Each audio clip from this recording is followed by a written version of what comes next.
I don't see any way to move past this conflict without actually trying to understand the other as the other understands himself.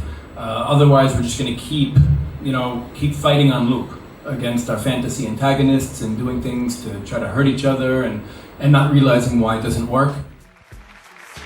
Welcome back. We'll take some questions at this point. What you think we can do to kind of bridge this gap that we're currently feeling in the aftermath of this conflict? Like I said before, I think we're living in two completely different realities. And one of the things that really struck me, I think, the hardest during the last couple weeks was the principled resistance on both sides, or the deepening of the principled resistance on both sides to even understand the identity, narrative, thoughts, feelings of the other.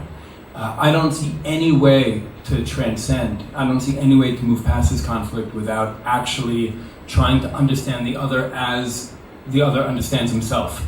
Otherwise, we're just going to keep fighting on loop against our fantasy antagonists and doing things to try to hurt each other and not realizing why it doesn't work, because we're also casting each other as very different antagonists than how the other experiences himself. I think that the real, and again, the power dynamics favor us. I think we should be the first to make the moves towards building trust, but it really requires us to be able to courageously engage the narrative, the identity, the grievances and aspirations of the other as they actually exist. Try to understand what we've been contributing to this conflict for the last 101 years instead of blaming the other, and try to share our story as well, because the same problems exist in reverse. I mean, they also have a refusal to understand who we are.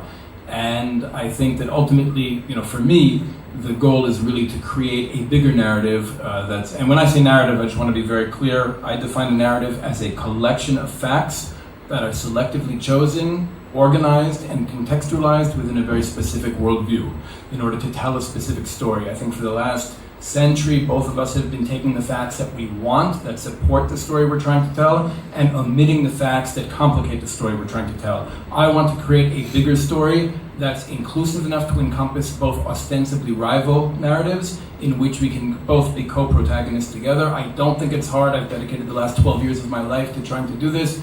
I find that it's actually a lot easier than most people would think, but we need the courage to just do it, not be afraid of the story together. I excel, then prevail. I excel. I excel, then prevail.